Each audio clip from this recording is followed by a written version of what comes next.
Hello and good afternoon, James. How are you doing today? I'm doing fantastic. How are you doing? Absolutely fantastic, because I'm talking to the master of science, history, and mystery. I mean, you have definitely got a song going on here that's got a lot of hooks in it.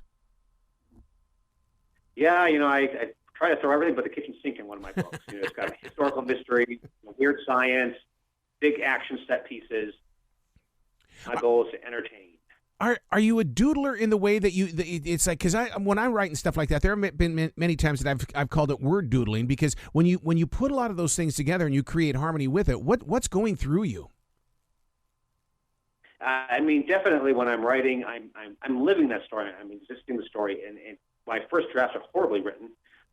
Basically, I'm just sort of experiencing the story, and then the hard part then is they all say writing is rewriting, which is the hard part. Is I can do a rough draft of the fun part of throwing it all on paper, but then I've got to similar to Michelangelo, carving away everything except the statue of David out of that block of granite. I've got to figure out where in this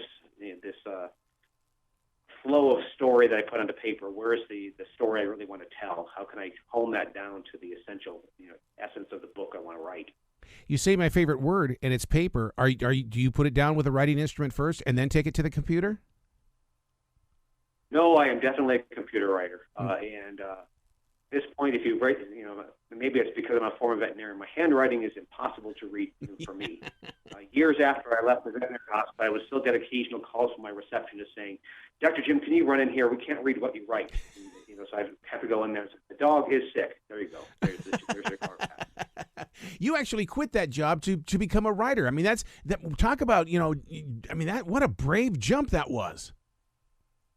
Well, it was a slow transition. I can't say I just left, with both feet out of the airplane. I did it gradually. My clients became suspicious something was going on with Dr. Jim, mostly because of the poster in the lobby. Get your cat spayed, get a free book. So questions would arise across that exam table. Jim, what are you doing? You have a successful veterinary hospital. What's this writing business you're doing? And I said, well, for 15, 20 years, veterinary medicine was my job. It was my paycheck. It's how I learned a living. Writing was just a hobby. I was just never really making much money off my writing in my early career. But I thought down the line it'd be fun to flip that around, is to have eventually writing be my paycheck and veterinary medicine just be my hobby. Absolutely. And I always sort of resent when people say former veterinarian, because I'm still licensed. I still do veterinary work. I work with a group that traps feral cats, wildcats.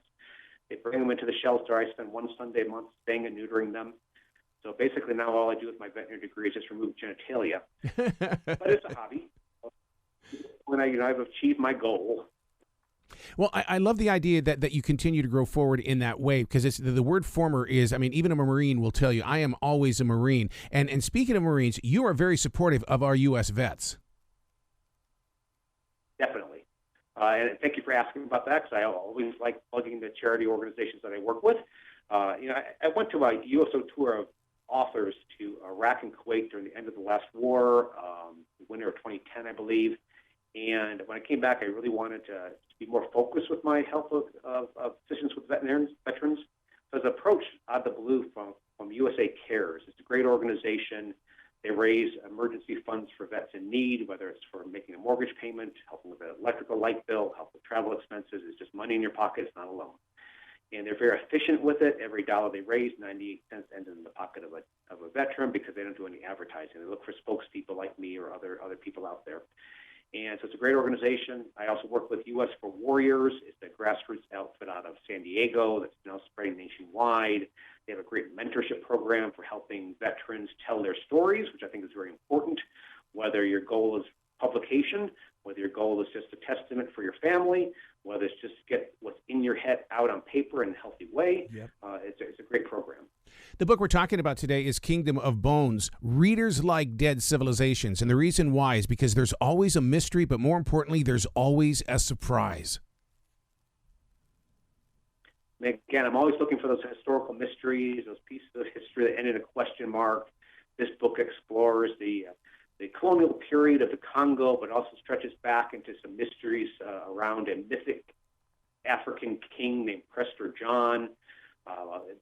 For the centuries, everybody believed he was real.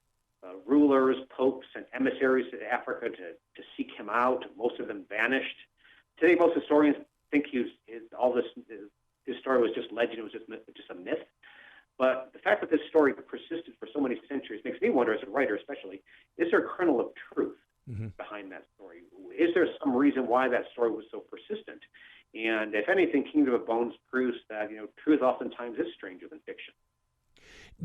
The way that you do your research and the way that you bring those words together on that computer screen, which becomes the page. I mean, you're in total control of the speed. Is this the reason why I keep seeing your name next to Clive Cussler? Because I've been with Clive, and I mean, you're being sat right next to a genius in writing. Clive, I grew up reading Clive Cussler. One of the very first blurbs I ever got from one of my books was from Clive. Clive was great. I miss him dearly. We've done book signings together. I interviewed him at the International Thriller Writers Convention. He's a wonderful gentleman, besides being a great writer. And to anything, I think I'm carrying on the legacy of Clive Cussler. He was great. And that's probably I hope to be as good as Clive Cussler in regards to what the stories he's able to pull off. Don't you think that the Sigma Force gives you readers the opportunity to escape what is this modern world? I mean, once we're into your pages, I mean, we're off and gone until we decide in that moment that it's time to close the book. I mean, definitely. My goal is to entertain first and foremost. I want you reading into the pages into the wee hours of the morning. If there's beads of sweat on your forehead, all the better. But hopefully, when you close the book, that you're left with something to think about besides just the popcorn entertainment of the novel. At the end of all my novels, I have a what's true, what's not section where I sort of pull aside the curtain and I sort of show where the history came from, where the science came from. I offer some breadcrumbs for if there's any of those topics that are of interest to a reader, they can pick up those breadcrumbs and follow them. Today, one of the greatest compliments I get from a reader is, hey, Jim, I liked your book. It was really exciting. But really, I was really intrigued by this part of the story, and then I read what you wrote at the end of the book, picked up that book or that article, and followed on my own. Because to me, that means that the book is working on many different levels. Don't you see that part of the book, though? I mean, first of all, I love that part of the book, but don't you see it, though, as the inside sleeve of the album? Because, I mean, you give us an opportunity to see where you really are. Exactly. It's also it allows me not to answer as many emails, because a lot of people will. Before I was doing that, my early novel did not have that section. So I'd get emails, is this true? Is that true? Where did that come from? So rather than having to answer the same question over and over again, I'll just put it at the back of the novel. That'll take care of that. Wow. Well, congratulations on Kingdom of Bones. Please come back to the show anytime in the future, James. The door is always going to be open for you.